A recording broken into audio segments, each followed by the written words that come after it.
Hi everybody. जैसा कि sir ने आपको एक इंट्रो क्लास आपको दिए, सर ने बताया आपको कि हम टीजीटी और पीजीटी में लिटरेचर के क्या क्या सिलेबस हम आपको पढ़ाएंगे, तो हम भी आपको आज बताते हैं, साथ ही साथ बताते हैं कि हम ग्रामर में कौन कौन से टॉपिक पढ़ाएंगे, हमारा सिलेबस क्या होगा।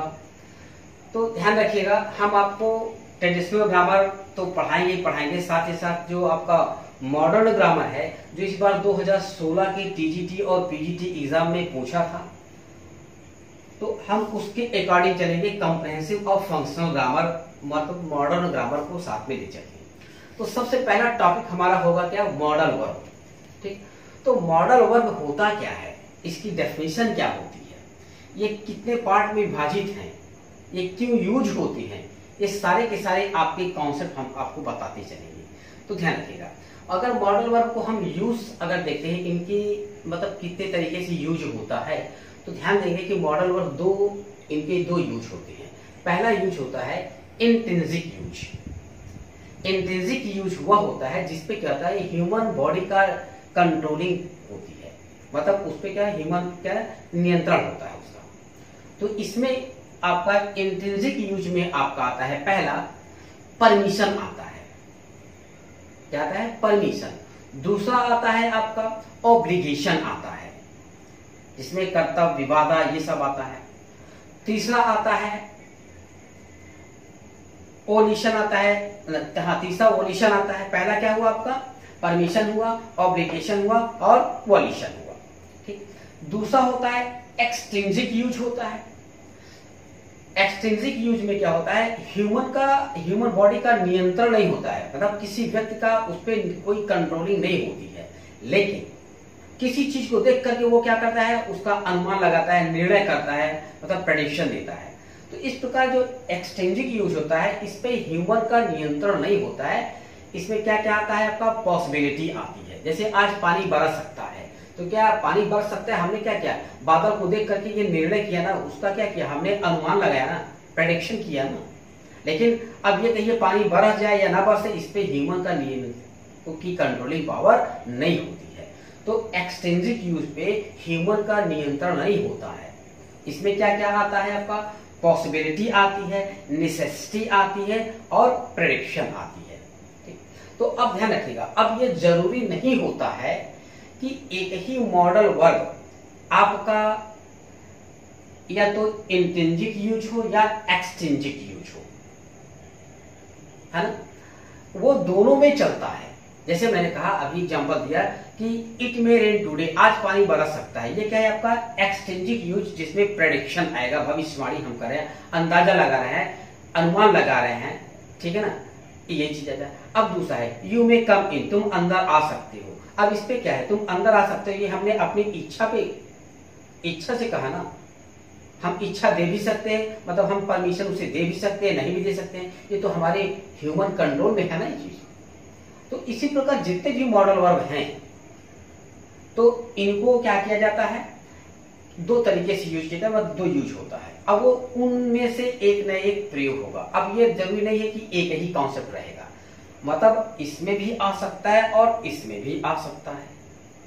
एक मॉडल वर्ब कई जगह अपना काम कर सकता है। तो इसमें जैसे एक एग्जांपल आपको बता दें, इसका बहुत बड़ा रोल होता है मॉडल वर्ब का। हमको सिर्फ क्या किया गया, रटाया गया या रटाया गया नहीं। जिस दिन आप कॉन्सेप्ट अगर अपना क्लियर कर लेंगे, आपको नोट्स बनाने की जरूरत नहीं पड़ेगी, ये ध्यान रखिएगा। तो जैसे एक कॉन्सेप्ट है आपका कुड का प्रयोग। तो जो कुड का प्रयोग होता है, कुड ये बताता है कि the subject had capability, ability, capacity in past tense. लेकिन सब्जेक्ट भूतकाल में, पास्ट में किसी वर्ब को किस एक्शन फॉर्म में किया हो, कंप्लीट किया हो, तो ये कुड नहीं बताता है। सिर्फ कुड ये बताता है कि सब्जेक्ट के पास क्षमता है, शक्ति है, सामर्थ्य थी भूतकाल में, और वो जब चाहता तब उस काम को कर सकता था। ठीक, मतलब एनी टाइम एनी प्लेस उस वर्ब को वो परफॉर्म कर सकता था। लेकिन ये नहीं बताता है कि वर्ब कंप्लीट हुआ है। अगर भूतकाल में कैपेसिटी, कैपेबिलिटी इन सब के होते हुए और वर्ब कंप्लीट हुआ है, परफॉर्म हुआ है तो कभी भी कुड का प्रयोग नहीं किया जाता है। जैसे तो एग्जांपल आपको मैं बताता हूं, देखिए लिखा हुआ है कि when I was young comma I could cross this river, जब मैं छोटा था तो इस नदी को पार कर सकता था।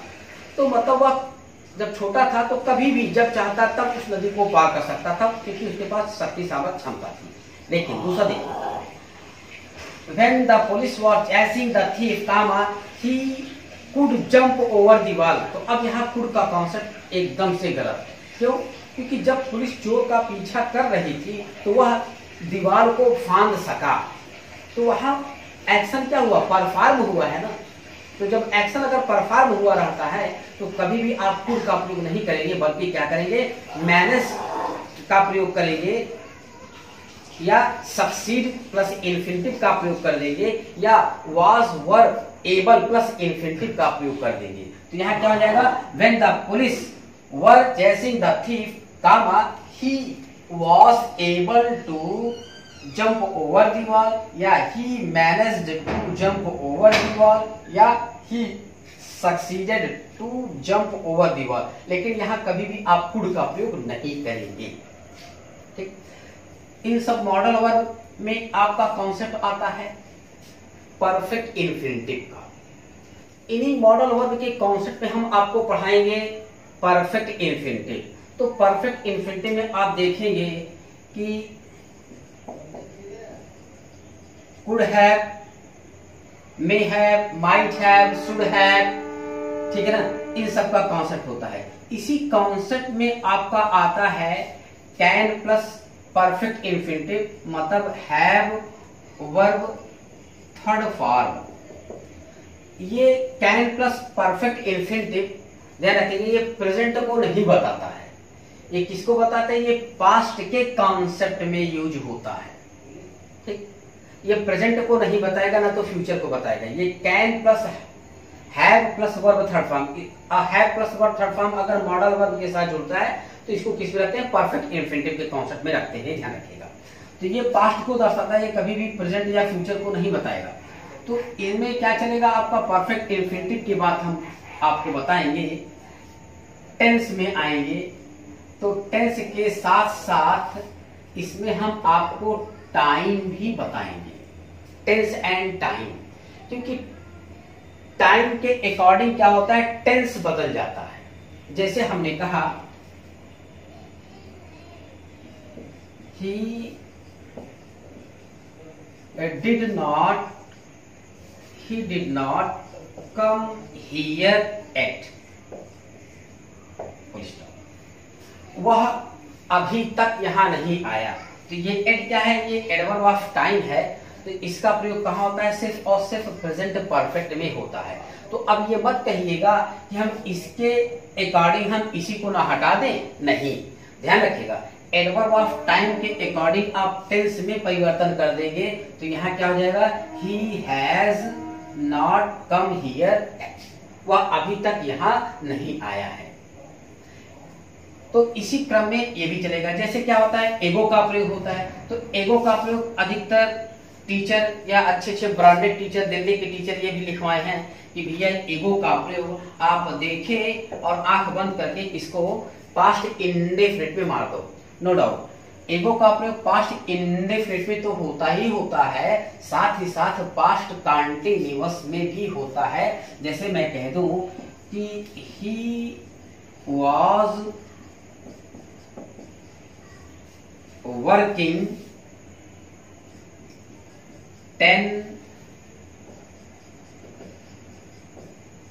मिनट्स एगो, 10 मिनट पहले वो काम कर रहा था। तो ये पास्ट कंटिन्यूअस है। तो पास्ट कंटिन्यूअस और पास्ट इंडेफिनिट दोनों में क्या होता है? आपका एगो का प्रयोग 100% होता है। और ध्यान रखिएगा कहीं भी आपको थोड़ा सा भी 0.00001% भी संशय होगा कि पांडे जी थोड़ा सा गलत पढ़ा रहे हैं तो आप हमसे प्रूफ मांगिएगा। हम आपको प्रूफ इंडियन राइटर का नहीं देंगे, ऑक्सफोर्ड का, कैम्ब्रिज का, कॉलिंस का, लैंगमैन का हम आपको प्रूफ देंगे, फॉरेन राइटर का देंगे जो कि ऑथेंटिक बुक है। इंडियन राइटर पे कभी विश्वास मत करिए। इंडियन राइटर क्या है? पढ़ाते पढ़ाते खुद ही कंफ्यूज हो जाता है। ठीक है ना। तो दिल्ली के अच्छे अच्छे टीचर इसको क्या किया, जिनका ब्रांड की नंबर 1 के टीचर है, उन लोगों ने गलत इसको पढ़ा दिया है। मतलब उनका एक नंबर 1 है कि हाँ ये नंबर है, ये सर ऐसे हैं, मतलब इनका कॉन्सेप्ट बहुत अच्छा होता है, उन लोगों ने गलत पढ़ाया है। मैं किसी को गलत नहीं बता रहा हूँ, लेकिन उनका कॉन्सेप्ट देखा तो उनका कि वाह, ठीक। तो प्रूफ भी है इस चीज का, इनका प्रयोग कंटिन्यूअस में भी होता है। जैसे सिंस का प्रयोग क्या होता है, तो लोग सीधा सीधा ये बता देते हैं कि जब ये एडवर्ब ऑफ टाइम के कॉन्सेप्ट में आता है तो सिंस के बाद सिर्फ पास्ट इंडेफिनिट ही चलता है। नहीं, वो अपने कॉन्टेक्स्ट के अनुसार कुछ भी आ सकता है, ध्यान रखिएगा, लेकिन उसका एक रूल होता है। अकेले पास्ट इंडेफिनिट नहीं, बल्कि टाइम के कॉन्सेप्ट में सिंस के बाद परफेक्ट कॉन्टिन्यूअस भी आएगा, परफेक्ट भी आएगा, पास्ट इंडेफिनिट भी आएगा, प्रेजेंट इंडेफिनिट भी आएगा, बशर्ते क्या है, कॉन्सेप्ट आपका क्लियर होना चाहिए। दूसरा देखते हैं फिर इसके बाद, तो जब हम आपको टेंस पढ़ाएंगे ना, तो टाइम तो पढ़ाते ही पढ़ाते चलेंगे, साथ ही साथ इस टेंस में ध्यान रखिएगा एक्टिव भी साथ साथ चलता जाएगा और पैसिव भी चलता जाएगा। लेकिन एक बात आपको बता दें मित्र, कि मेरे साथ जब पढ़िएगा तो आपको धैर्य बना के चलिएगा, क्योंकि मैं भाग के नहीं पढ़ाऊंगा और मेरा जो बेस होगा वो ध्यान रखिएगा, दिल्ली के डीएसएसबी एग्जाम में रेन एंड मार्टिन से ही एग्जाम्पल उठाता है। जितना भी एग्जाम्पल, मतलब जो भी एग्जाम होता है टीचिंग का, बेस वही होता है। तो हम जैसे आपको मॉडल वर्ड पढ़ा लेंगे, टेंस पढ़ा लेंगे, तो सारा एक्सरसाइज रेन ए मार्टिन का ही तो कराएंगे ही कराएंगे, साथ ही साथ मेरा अपना खुद होगा और दूसरे भी फॉरेन राइटर के एक्सरसाइज भी हम आपको करा देंगे। ठीक, तो जब हम टेंस पढ़ा लेंगे तो उसके बाद हम क्या पढ़ाएंगे आपको, तो ये तो हो गया टेंस आपका हो गया। तब टेंस के बाद जो चीज पढ़ते हैं तो आप आते हैं सेंटेंस में। तो जब सेंटेंस आपको पढ़ाएंगे तो सेंटेंस की डेफिनेशन क्या होती है, सेंटेंस कितने प्रकार के होते हैं, सेंटेंस की आवश्यकता क्यों होती है, ठीक है ना, इन सबको पढ़ाएंगे। तो यहां से शुरू करेंगे। सबसे पहले कॉजेटिव सेंटेंस। क्या पढ़ाएंगे, कॉजेटिव सेंटेंस। तो कॉजेटिव सेंटेंस में पहला आपको पढ़ाएंगे मेक और काज। मेक एक्टिव में क्या लेगा, ऑब्जेक्ट के बाद बेयर इन्फिनिटिव लेता है, और काज क्या लेता है, ऑब्जेक्ट के बाद फुल इन्फिनिटिव लेता है। लेकिन जब पैसिव बनाते हैं तब दोनों के साथ फुल इन्फिनिटिव का प्रयोग किया जाता है। एक्टिव में बेयर इन्फिनिटिव, एक्टिव में काज फुल इन्फिनिटिव, लेकिन जब पैसिव बनाते हैं तो दोनों के साथ ही फुल इन्फिनिटिव का प्रयोग किया जाता है। जैसे एग्जांपल आप देखिए, तो अगर इसी सेंटेंस को काज से बनाएं तो आई काज्ड हिम टू लाफ हो जाएगा। अब मेक के साथ क्या करेंगे, आई मेड हिम लाफ हो जाएगा। लेकिन जब पैसिव बनाएंगे तो he was made to laugh by me. इसी तरह से आप काज से बना सकते हैं, he was caused to laugh by me. दूसरा कॉन्सेप्ट आता है आपका इसी में कॉजेटिव सेंटेंस में, गेट, हैव और दूसरा गेट। गेट के स्थान पे हैव, हैव के स्थान पे गेट का प्रयोग कर सकते हैं। मेक के स्थान पे काज, काज के स्थान पे इनका प्रयोग कर सकते हैं। जैसे मेक क्या लेता है, एक्टिव में ऑब्जेक्ट के बाद बेयर इन्फिनिटिव लेता है, उसी प्रकार हैव भी क्या लेता है, ऑब्जेक्ट के बाद बेयर इन्फिनिटिव लेता है। जैसे काज क्या लेता है, इन्फिनिटिव लेता है एक्टिव में, वैसे गेट भी क्या लेता है, एक्टिव में इन्फिनिटिव लेता है। जैसे कहा दिया जाए मैं तुम्हें पिटवाऊंगा, तो मैं तुम्हें अध्यापक से पिटवाऊंगा, तो I will get the teacher to beat you. अगर हैव से बनाएंगे तो, लेकिन जब पैसिव बनाएंगे तो ध्यान रखिएगा आप फाइनाइट वर्ब में कोई चेंजिंग नहीं करेंगे। आप जो आपका कॉजेटिव वर्ब के बाद नॉन फाइनाइट वर्ब आ रहा है उसमें हम चेंजिंग करेंगे। तो इनका पैसिव भी क्या हो जाएगा, आई will get you beaten by the teacher. तो वहां क्या हो जाता है, पास्ट पार्टिसिपल का प्रयोग किया जाता है। तो गेट के स्थान पे आप हैव के स्थान पे गेट का प्रयोग कर सकते हैं। ठीक, तो पॉजिटिव सेंटेंस के बाद हम आपको पढ़ाएंगे, बनाते जाइएगा आप लोग, नॉन फाइनाइट वर्ब। क्या पढ़ाएंगे, नॉन फाइनाइट वर्ब। तो नॉन फाइनाइट वर्ब होता क्या है, ध्यान रखिएगा कि जो सब्जेक्ट और टेंस के अनुसार गवर्न होता है वो वर्ब क्या होता है? फाइनाइट वर्ब होता है। तो जैसे हमने लिखा ही गोज टू स्कूल, यहां लिखा दे गो टू स्कूल है। तो यहां देखिए गो क्या हो रहा है? सब्जेक्ट के अकॉर्डिंग और टेंस के अकॉर्डिंग यूज हो रहा है। यहां देखिए सब्जेक्ट के अकॉर्डिंग टेंस के अकॉर्डिंग यूज हो रहा है। लेकिन अब देखिए हमने लिख दिया he does not go to school, they do not go to school. तो अब ध्यान रखिएगा यहां फाइनाइट वर्ब पूछ लिया जाए तो बहुत से लोग क्या करते हैं कि ये गो को बता देते, नहीं। अब फाइनाइट वर्ब ये डज है और फाइनाइट वर्ब क्या है? डू है। क्यों? क्योंकि सब्जेक्ट और टेंस के अनुसार कौन सा गवर्न हो रहा है? ये गवर्न हो रहा है। नो डाउट इसे हेल्पिंग वर्ब भी बोलते हैं। तो किस कॉन्सेप्ट में हेल्पिंग वर्ब बोला जाएगा, किस कॉन्सेप्ट में इनको एक्सिलरी वर्ब बोला जाएगा, किस कॉन्सेप्ट में इसको फाइनाइट वर्ब बोला जाएगा, प्लीज धैर्य बना के चलिएगा। पूरा चैलेंज करता हूं, पूरा का पूरा फंक्शनल ग्रामर आपको कंप्लीट कराऊंगा। अगर टीजीटी और पीजीटी में ध्यान रखिएगा 65 क्वेश्चन आएगा तो 60 प्लस की गारंटी मैं कर रहा हूं। लेकिन रही बात मेरे पढ़ा देने से नहीं, आपके उतना मेहनत करने से भी होगा। टीचर क्या करता है? वो सिर्फ आपको गाइडलाइन देता है, एक आइडिया बताता है, लेकिन टीचर उस पर चलता नहीं है। चलना आपको पड़ता है, फॉलो आपको करना पड़ता है। तो जैसे जैसे हम और ओझा सर बताते गए तो लिटरेचर में भी आप अच्छा करेंगे, एक मकाम हासिल करेंगे और ग्रामर में भी आप अच्छा करेंगे। आपको इस वीडियो लेक्चर के अंत में आप देखेंगे जितने भी हमारे सिलेक्टेड स्टूडेंट्स हैं उनकी मैंने फोटो भी अपलोड कर दी है और उनके रोल नंबर के साथ साथ जो स्टूडेंट्स हैं उनका मोबाइल नंबर भी है। उन मोबाइल नंबर पे आप फोन करके आप कॉल कर सकते हैं कि पांडे सर ग्रामर कैसा पढ़ाते हैं।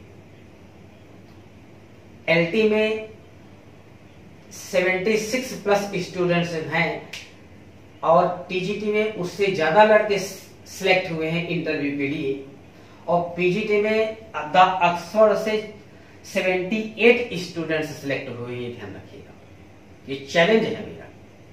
आप किसी भी स्टूडेंट से, किसी भी लड़के के पास, लड़कियों का मोबाइल नंबर मैंने नहीं दिया, सिर्फ मोबाइल नंबर दिया है, बल्कि लड़कों का जो नंबर है मोबाइल नंबर मैंने दिया है। आप किसी भी लड़के से फोन करके आप पूछ लीजिएगा कि पांडे सर और ओझा सर लिटरेचर कैसा पढ़ाते हैं, पांडे सर ग्रामर कैसा पढ़ाते हैं। आपको अपने मुंह से कुछ नहीं करना है। बशर्ते मैंने आपको बताया ना कि हम ओझा सर एक एक भले हैं, लेकिन हम दोनों लोग मिल करके आपको 11 बना के छोड़ेंगे, 2 नहीं बनेंगे आप। तो ये कॉन्सेप्ट रहेगा। तो ध्यान रखिएगा यहाँ फाइनाइट वर्ब क्या है? ये है आपका डू है और डज है। भाई एक मिनट, अगर आप इसका टेंस चेंज करेंगे तो आप यहाँ ही डिड नॉट करेंगे, ही डिड नॉट करेंगे, दे डिड नॉट करेंगे, ना कि यहाँ आप ही डज नॉट वेंट थोड़ी करेंगे। जो भी चेंजिंग करेंगे आप इसमें करेंगे, इसमें करेंगे, ये तो वैसे ही रहेगा ना। मतलब he did not go to school, they did not go to school. तो भाई फाइनाइट वर्ब क्या होता है? जो सब्जेक्ट और टेंस के अनुसार गवर्न होता है वही तो फाइनाइट वर्ब होता है। तो सब्जेक्ट और टेंस के अनुसार ये गवर्न हो रहा है, सब्जेक्ट के अकॉर्डिंग डज चल रहा है, सब्जेक्ट के अकॉर्डिंग डू चल रहा है और टेंस के अकॉर्डिंग क्या हो जाएगा? ये डिड हो जाएगा आपका। ठीक, तो जब नॉन फाइनाइट वर्ब बताएंगे तो नॉन फाइनाइट वर्ब के कॉन्सेप्ट में क्या क्या चलेगा आपका? इन्फिनिटिव चलेगा, पहला क्या चलेगा आपका? इन्फिनिटिव चलेगा। इन्फिनिटिव 2 कॉन्सेप्ट में होते हैं। पहला होता है आपका नाउन इन्फिनिटिव, जो कि एक वर्ड के नाउन की तरह यूज होता है। मतलब ये क्या बनेगा आपका? सब्जेक्ट बनेगा, ऑब्जेक्ट बनेगा। जैसे एक वर्ड का नाउन रोल निभाता है वैसे ही इन्फिनिटिव नाउन इन्फिनिटिव की तरह प्रयोग होगा। तो ये subject object complement, case in apposition, prepositional object, prepositional object, और एक होता है आपका 6 जो कि सेंटेंस को क्वालिफाई करता है, सेंटेंस को क्वालिफाई करता है। और दूसरा आता है आपका, ये नाउन इन्फिनिटिव हुआ, एक होता है आपका जिरंडियल। क्या होता है? जिरंडियल बराबर होता है क्वालिफाइंग इन्फिनिटिव, क्वालिफाइंग इन्फिनिटिव। तो इस क्वालिफाइंग या बराबर जिरंडियल इन्फिनिटिव में जब इन्फिनिटिव, ध्यान रखिएगा, एडवर्ब के रूप में प्रयोग होता है, मतलब एडवर्ब का फंक्शन करता है। मैंने कहा कि फंक्शनल ग्रामर आप पढ़िए, ठीक। अभी एग्जांपल बता देता हूं, या एडजेक्टिव का काम करेगा। एडजेक्टिव बनेगा तो कितने तरीके से बनेगा, एडवर्ब बनेगा तो कितने तरीके से बनेगा, तो ये सारे कॉन्सेप्ट, सारा लॉजिक बता दूंगा, आपको नोट्स उठाने की जरूरत ही नहीं पड़ेगी। जैसे कह दिया जाए आई लाइक टू स्टडी, तो यहां क्या बना आपका, नाउन इन्फिनिटिव एज ऑब्जेक्ट बना। क्या बना? ऑब्जेक्ट बना। जैसे मैं पसंद करता हूं, तो मैं क्या पसंद करता हूं, व्हाट से क्वेश्चन करेंगे तो आपको आंसर क्या मिलेगा, टू स्टडी। मैं पसंद करता हूं, क्या पसंद करता हूं, स्टडी। अब यही इस वर्ब को चेंज करके मैं लिख दिया कि आई केम टू स्टडी। अब देखिए वर्ब, फाइनाइट वर्ब के चेंज होने पे इस इन्फिनिटिव का भी रोल चेंज हो गया। मैं आया, अब क्या कहेंगे, मैं क्या आया, नहीं, मैं क्यों आया। तो जब आप यहाँ वाई से क्वेश्चन करेंगे तो ये क्या बनेगा, एडवर्ब ऑफ पर्पस बनेगा। तो अब यहाँ क्या बनेगा, ये इन्फिनिटिव एडवर्ब बना। जब मैंने कहा था आई लाइक टू स्टडी, तो वहां क्या बना था, नाउन बना था, एज ऑब्जेक्ट बना। तो इसी तरह से ये सारे कॉन्सेप्ट होंगे, ध्यान रखिएगा। फिर उसके बाद इन्फिनिटिव के बाद आपको बताएंगे, ये सब आप उतार लीजिएगा, ठीक, स्क्रीनशॉट खींच लीजिए। इन्फिनिटिव बताने के बाद हम आपको जिरंड बताएंगे, ठीक। तो यही इन्फिनिटिव का एक छोटा सा ही कॉन्सेप्ट नहीं है, यहाँ आपको बताना पड़ेगा किस वर्ब के बाद इन्फिनिटिव आता है, कॉम्प्लीमेंट के रूप में क्या होता है, कैसे कहाँ कहाँ किस किस वर्ब के बाद आता है, किस किस ऑब्जेक्ट के बाद आता है। ये बहुत बड़ा कॉन्सेप्ट होता है इन्फिनिटिव का। फिर उसका दूसरा कॉन्सेप्ट होता है, इन्फिनिटिव बताने के बाद हम आपको बताएंगे जिरंड बताएंगे। क्या बताएंगे, जिरंड। जिरंड भी नाउन होता है, इन्फिनिटिव भी नाउन होता है, ठीक। लेकिन दोनों में अंतर क्या होता है, जैसे हमने कह दिया टू वॉक इज यूजफुल, और यहां मैंने लिख दिया वॉकिंग इज यूजफुल।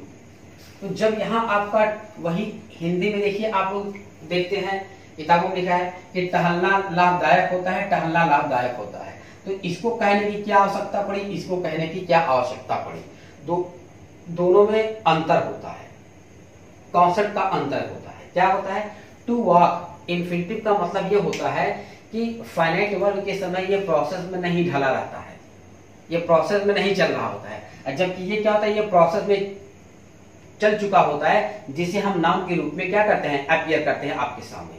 जैसे सपोज दैट, मैं अगर सुबह सुबह टहलता नहीं हूं, मैं सुबह सुबह नहीं टहलता, लेकिन एक अगर सैद्धांतिक नाउन की बात करते हैं कि हाँ टहलना लाभदायक होता है, टहलता नहीं, मेरे द्वारा प्रोसेस में नहीं ढला हुआ है वर्ब, तो क्या कहूंगा, टू वॉक इज यूजफुल। लेकिन अगर मैं सुबह सुबह अर्ली इन द मॉर्निंग में टहलता हूं, ये मेरे द्वारा प्रोसेस में ढला हुआ है, और किसी ने पूछा कहाँ जाते हो, तो मैं कहूंगा कि मॉर्निंग वॉक करने जाता हूँ। क्यों, तब मैं बताऊंगा कि वॉकिंग इज यूजफुल, टहलना लाभदायक होता है। तो अगर मेरे द्वारा वो नॉन फाइनाइट वर्ब अगर प्रोसेस में चालू है, तो क्या है आपका, उसे जिरंड के रूप में रखेंगे। तो अब देखिए, ये भी नाउन है और ये भी नाउन है। कहाँ आया, इज के पहले आया, वर्ब के पहले, तो इज सब्जेक्ट बना ना। तो जैसे इन्फिनिटिव आपका सब्जेक्ट बनता है, ऑब्जेक्ट बनता है, कॉम्प्लीमेंट बना, केस इन पोजीशन बना, वैसे जिरंड भी क्या बनेगा, subject, object, complement, case in position, prepositional object. इसी तरह से ये सारे कॉन्सेप्ट आएंगे, ध्यान रखिएगा। फिर उसके बाद क्या होता है, इन्फिनिटिव और जीरंड बताएंगे। तो इन्फिनिटिव की तरह जीरंड भी आपको बताएंगे कि किस वर्ब के बाद जीरंड आता है, ठीक, किस ऑब्जेक्ट के बाद जीरंड आता है, किसके बाद कैसा कॉन्सेप्ट होता है, वो सारे के सारे आपको प्रिंटेड नोट्स भी दिए जाएंगे। फिर और मेरा वो नोट्स आप मिला लीजिएगा किसी भी किताब से जो आपके पास होगी, तो जमीन आसमान का अंतर आपको मिलेगा। और भविष्य में देखिए बुक भी आएगी। फिर तीसरा कॉन्सेप्ट है आपका पार्टिसिपल। तो पार्टिसिपल भी क्या होता है आपका, 3 कॉन्सेप्ट में होता है। प्रेजेंट पार्टिसिपल, पास्ट पार्टिसिपल और परफेक्ट पार्टिसिपल। ये नाम का ही पार्टिसिपल नहीं है। प्रेजेंट पार्टिसिपल के कितने कॉन्सेप्ट होते हैं, कौन कौन से रूल अदा करते हैं, मतलब इनके फंक्शन क्या होते हैं, एडजेक्टिव होते हैं कि एडवर्ब होते हैं, क्या बनते हैं। ये पास्ट पार्टिसिपल क्या फंक्शन निभाता है, मतलब ये एडजेक्टिव होता है कि एडवर्ब होता है, उसी प्रकार इनका भी फंक्शन आपको हम पूरा पढ़ाएंगे। तो लगभग नॉन फाइनाइट वर्ब इन जो पढ़ाऊंगा मैं आपको, ठीक, मतलब पार्टिसिपल, इन्फिनिटिव, जीरंड, ये कम से कम अगर पढ़ाऊंगा तो 1.5 से 2 महीने ये आपके फंक्शन आपके चलेंगे। फंक्शन में पढ़ाऊंगा, बाकी वैसे पढ़ाऊं तो 15 दिन में आपको पढ़ा करके खाली नहीं, आपको फंक्शन पढ़ना है इसका कि कैसा क्या फंक्शन कर रहा है, कैसा फ्रेज बन रहा है, ये सारे कॉन्सेप्ट आपको देखना है। फिर इनको पढ़ाने के बाद हम आपको पढ़ाएंगे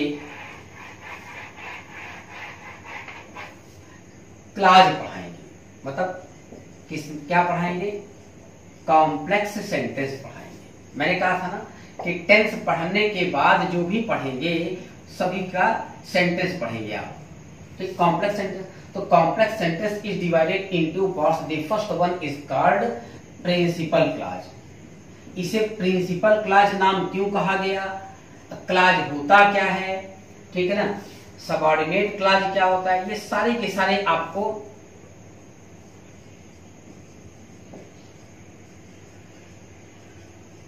ठीक, ये सारे के सारे आपको आपके कॉन्सेप्ट में आएंगे। तो principal clause, subordinate clause. Subordinate clause क्या होता है, प्रिंसिपल क्लाज के लिए सारे की सारे हम आपको बताएंगे। सबऑर्डिनेट क्लाज कितने पार्ट में डिवाइड होते हैं, ठीक। एक आपका होता है नाउन क्लाज होता है। नाउन क्लाज कितने तरीके से, जैसे आप एक वर्ड का नाउन होता है, जैसे इन्फिनिटिव नाउन होता है तो subject, object, complement, case in position बनता है। उसी प्रकार नाउन क्लाज भी क्या बनेगा, सब्जेक्ट बनेगा, ऑब्जेक्ट बनेगा, कॉम्प्लीमेंट बनेगा, केस इन पोजीशन बनेगा, प्रीपोजिशनल ऑब्जेक्ट बनेगा, ठीक। एडजेक्टिवल कॉम्प्लीमेंट भी बनता है कि, ठीक है ना, एडजेक्टिवल कॉम्प्लीमेंट भी बनता है नाउन क्लाज। फिर उसके बाद दूसरा कॉन्सेप्ट है आपका एडजेक्टिव क्लाज। क्या होता है एडजेक्टिव क्लाज। एडजेक्टिव क्लाज 2 होते हैं। The first one is defining adjective clause, the second one is non defining adjective clause, और द थर्ड वन जो आपका चलता है एडवर्ब क्लाज। ये भी बहुत बड़ा कॉन्सेप्ट होता है। क्यों, क्योंकि एडवर्ब क्लाज एक वर्ड नहीं है, ये क्या होते हैं, ये कुल मिलाकर के अगर देखा जाए तो adverb clause is divided in 9 parts. ये कितने पार्ट में विभाजित है, ये 9 पार्ट में विभाजित है। जैसे एडवर्ब क्लाज ऑफ टाइम हो गया, एडवर्ब क्लाज ऑफ प्लेस हो गया, एडवर्ब क्लाज ऑफ मैनर हो गया, एडवर्ब क्लाज ऑफ कंडीशन हो गया, एडवर्ब क्लाज ऑफ कंट्रास्ट हो गया, एडवर्ब क्लाज ऑफ डिग्री हो गया, ठीक है ना। तो अगर देखा जाए तो ये क्या होता है, कुल मिलाकर के ये 9 पार्ट में विभाजित होता है, ठीक। तो जब आप क्लाज पढ़ लेते हैं, तो जब क्लाज पढ़ा लूंगा तब उसके बाद क्या पढ़ाऊंगा, ये जो अभी आपको मैंने पढ़ाया था, बताया था कि नॉन फाइनाइट वर्ब ये क्या होते हैं, फ्रेज बनते हैं। तब क्लाज को फ्रेज में, फ्रेज को क्लाज में मैं चेंज करना सिखाऊंगा। जैसे एक एग्जांपल बताता हूं,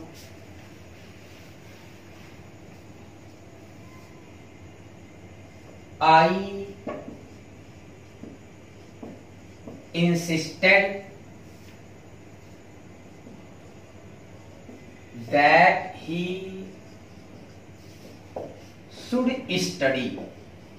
अब देखिए यहां से एक चीज और बनेगा क्या, तो आई insisted that he should study, मैंने जोर दिया कि उसे पढ़ना चाहिए। तो देखिए मैंने जोर दिया, अब व्हाट से क्वेश्चन करेंगे आप, मैंने क्या जोर दिया, तो आपका जवाब होगा कि मैंने उसके अध्ययन पर जोर दिया।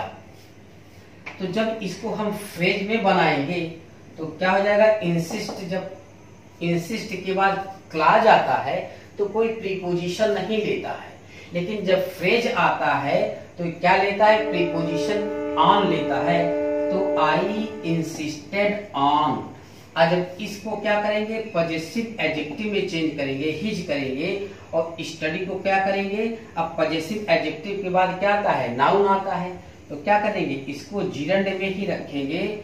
आई इंसिस्टेड ऑन हिज स्टडी, मैंने उसके पढ़ने पर जोर दिया, मैंने उसके पढ़ने पर जोर दिया। ठीक, तो ये आपके कॉन्सेप्ट है। तो बहुत ही आसान होता है क्लॉज को फ्रेज में चेंज करना, फ्रेज को क्लॉज में चेंज करना बहुत ही आसान है, चुटकियों में आप आराम से कर ले जाएंगे, बशर्ते आपका कॉन्सेप्ट क्लियर होना चाहिए। ठीक, तो इस तरह से आपको क्लॉज को फ्रेज में, फ्रेज को क्लॉज में चेंज करवाएंगे। जितने भी क्लॉज हैं, noun clause, adjective clause, adverb clause, हर एक तरीके से। ये कभी नहीं होता है कि अगर नाउन क्लॉज है तो एडवर्ब फ्रेज में बदल जाएगा, नहीं, नाउन फ्रेज में ही बदलेगा। अगर एडजेक्टिव क्लॉज है तो एडजेक्टिव फ्रेज में बदलेगा, एडवर्ब क्लॉज है तो एडवर्ब फ्रेज में बदलेगा, ये ध्यान रखिएगा। जैसे एग्जांपल देखिए, आई थ्रू दी ब्रोकन पेन, मैंने टूटी हुई कलम फेंक दी। तो अब देखिए ब्रोकन किसको क्वालिफाई कर रहा है, पेन को ना। पेन क्या है आपका, नाउन है, इसका मतलब ये क्या फंक्शन कर रहा है, एडजेक्टिव का है। तो जब इसको क्लॉज में बनाना चाहेंगे तो क्या कहेंगे, आई थ्रू दी पेन, मैंने वो कलम फेंक दी, that was broken, that was broken, जो टूटी थी। अच्छा, बहुत से लोग कहते हैं कि हैड बीन ब्रोकन, तो उसका कॉन्सेप्ट अलग हो जाएगा, इसका कॉन्सेप्ट अलग हो जाएगा।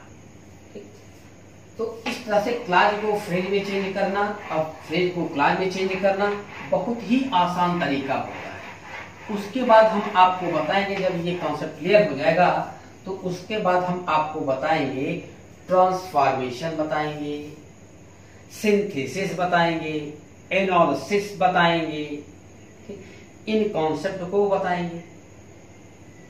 उसके बाद क्या करेंगे, जब लास्ट में फिर क्या चलेगा, आपका सिंटैक्स चलेगा, जिसमें आपको 8 पार्ट्स ऑफ स्पीच बताएंगे। तो उन 8 पार्ट्स ऑफ स्पीच को डिवाइड करके 2 पार्ट में बनाएंगे। पहला पार्ट होगा आपका प्रोनाउन,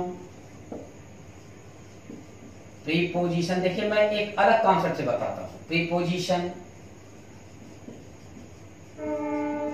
कंजंक्शन और इंटरजेक्शन। फिर उसके बाद वर्ब है, नाउन है, एडजेक्टिव है और एडवर्ब है। बताऊंगा तो ऐसे बताऊंगा, नाउन, प्रोनाउन, एडजेक्टिव, एडवर्ब, इस तरह से बताऊंगा, लेकिन इस तरह से मैंने लिखा है।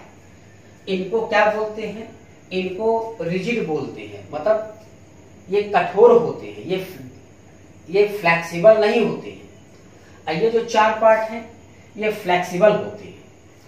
इनको कठोर इसलिए कहा जाता है, रिजिड इसलिए कहा जाता है क्योंकि प्रोनाउन में कभी भी आप प्रीफिक्स और सफिक्स जोड़ करके कोई अन्य वर्ड आप नहीं बना सकते हो। अगर बना सकते तो उसके उसी में बना सकते हो, प्रोनाउन में प्रोनाउन ही चलेगा। ठीक, जैसे प्रोनाउन है, इसमें प्रीफिक्स सफिक्स बना के आप उसे प्रीपोजिशन नहीं बना सकते हो, कंजंक्शन या इंटरजेक्शन नहीं बना सकते हो। प्रोनाउन को सफिक्स और प्रीफिक्स के माध्यम से आप एडजेक्टिव या एडवर्ब नहीं बना सकते हो। जैसे आई है तो आई को आप एडजेक्टिव एडवर्ब नहीं बना पाओगे, वर्ब नहीं बना पाओगे। लेकिन क्या होता है, जो फ्लेक्सिबल होता है इसमें नाउन है तो नाउन को आप प्रीफिक्स और सफिक्स के द्वारा नाउन भी बना सकते हो, एडजेक्टिव बना सकते हो, एडवर्ब बना सकते हो। जैसे फ्रेंड है, फ्रेंड क्या है, नाउन है आपका, इसमें एलवाई लगा दिए, क्या बन गया, एडजेक्टिव बन गया। स्लो है, एडजेक्टिव है, इसमें आपने एलवाई लगा दिया, ये एडवर्ब हो गया। नाउन में एलवाई जुड़ा, नाउन में एलवाई जुड़ा, एडजेक्टिव बन गया, एडजेक्टिव में एलवाई जुड़ा, एडवर्ब बन गया। तो इसी तरह से ये आपके कॉन्सेप्ट आएंगे। तो इसको इसलिए रखा कि यही नाउन नाउन फ्रेज बनता है, नाउन क्लाज बनता है, यही एडजेक्टिव से एडजेक्टिव फ्रेज बनता है, एडजेक्टिव क्लाज बनता है, इसी एडवर्ब से एडवर्ब फ्रेज बनता है, एडवर्ब क्लाज बनता है। जैसे मैंने कहा ही केम स्लोली, ये क्या है, एक वर्ड का एडवर्ब है। हमने कहा फ्रेज में चेंज करिए, he came in a slow manner, he came in a slow manner. अब इन ए स्लो मैनर क्या बन गया, ये आपका फ्रेज बन गया, एडवर्ब फ्रेज बन गया। ये एक वर्ड का एडवर्ब है, ये एडवर्ब फ्रेज है। ठीक, क्लाज बनाना है इसको तो आप क्या कहेंगे, he came as slow as he. अब पास्ट टेंस है तो क्या हो जाएगा, एज ही कुड। आगे ब्रैकेट में डू लगाना चाहिए, लगा दीजिए, ही कुड डू या कुड ही कर दीजिए तो भी आपका सही चलेगा। तो ये क्या बन गया, एडवर्ब क्लाज बन गया। तो एक वर्ड का एडवर्ब क्या बना, एडवर्ब फ्रेज बना, एडवर्ब क्लाज बना। ठीक, तो लास्ट में पार्ट्स ऑफ स्पीच पढ़ाएंगे। उसके बाद आपको 1-2 महीने हम क्या करेंगे, एक्सरसाइज करवाएंगे अच्छी अच्छी किताबों का। ठीक, तो इतना कंप्लीट अगर करने के बाद उसके बाद फिर क्या करेंगे, आपको वर्ड पावर की सीट देते ही जाएंगे। उसका हम आप लोग अपना अपना एड्रेस बता दीजिएगा, हम अपने वर्ड पावर की बुक ही आपको दे देंगे। जो हमारा कलेक्शन है उससे बाहर ही शायद आपसे पूछे वर्ड पावर से, उसको धीरे धीरे आप लोग तैयार भी करते जाइएगा। साथ ही साथ हम ऑनलाइन टेस्ट भी लेते जाएंगे। तो ध्यान रखिएगा एक चीज और, मैंने आपको बताया कि लाइव क्लास में थोड़ी सी प्रॉब्लम ये होती है कि हमारे यहाँ नेट तो अच्छा चलता है, लेकिन बहुत से हमारी तो पर्टिकुलर लैंग्वेज की हमारा 3 क्लास चलता है ऑनलाइन। तो प्रॉब्लम ये आती है कि जैसे हमारे यहाँ नेट अच्छा चलता है तो बहुत से स्टूडेंट्स क्या होते हैं, देहात क्षेत्र के होते हैं, वहां नेट अच्छा नहीं चलता है, बफरिंग होने लगता है। तो क्या होता है कि मैं अपना वीडियो यूट्यूब पे अपलोड कर देता हूँ। अपलोड करने के बाद पर डे आपको एक फिक्स टाइम होता है, मैं उसको उसका लिंक व्हाट्सएप पे सेंड कर दूंगा। आप लोग कभी भी जब भी समय मिले, रात में, सुबह, दोपहर, शाम, कभी भी आप उसको देख सकते हैं। और एक बार नहीं, 2 बार, 3 बार, 4 बार आप कभी भी उसको देख सकते हैं। ठीक, ये चीज है। और रही बात, ये देखिए हमारे जो सिलेक्टेड स्टूडेंट्स हैं, इनकी फोटो है, इनके रोल नंबर के साथ साथ इनका मोबाइल नंबर भी है। आप इनसे फोन से बात भी कर सकते हैं कि हाँ, देखिए टीचर तो क्या होता है कि अपने आप को थोड़ी कहेगा कि हम खराब पढ़ाते हैं। हर टीचर तो बढ़िया होता है, वो तो बताएगा ही बताएगा मैं अच्छा पढ़ाता हूँ। कभी भी आप कोचिंग की भीड़ पे मत जाइए। बहुत बड़ा ब्रांडेड टीचर है, इसका इतना नाम हो रहा है, मत जाइए। ये देखिए कि बंदा सिलेक्शन कितना दे रहा है, 10 दे रहा है कि 100 दे रहा है कि 300 दे रहा है, 400 दे रहा है। जहां से सिलेक्शन ज्यादा हो वहां जाइए आप। टीचर से मत पूछिए, भीड़ से मत पूछिए। जो सिलेक्टेड स्टूडेंट्स हैं उनसे संपर्क करिए और पूछिए। एक ही से नहीं कि एक स्टूडेंट मान सिलेक्ट हुआ है उससे आप पूछिए, तो हो सकता है भैया अंधभक्त भी हो, है ना। तो आप जितने भी स्टूडेंट हैं आप उनसे पूछेगा। और जो हमारे टॉपर स्टूडेंट हैं, कविता यदुवंशी जो सेकंड टॉपर हैं, सेकंड रैंक है उनकी, उनका आप कहेंगे तो हम आपको मोबाइल नंबर भी उपलब्ध करा देंगे, ठीक है ना। और जो 5वीं रैंक है दीपा सिंह है, पीजीटी में 5वीं रैंक है। कविता जी 2री रैंक है पीजीटी में। और जितने भी सिलेक्टेड स्टूडेंट हैं सबका मोबाइल नंबर हम आपको दे देंगे, आप कभी भी किसी से बात कर लीजिएगा। वैसे तो इसमें 15-20 लड़कों का नंबर तो है ही है, ठीक है ना। आप इन लोगों को इस बात भी कर लीजिएगा कि हाँ सर कैसा पढ़ाते हैं, ठीक है। हमारी बात पे विश्वास मत करिए आप लोग। ओके, जय श्री राम।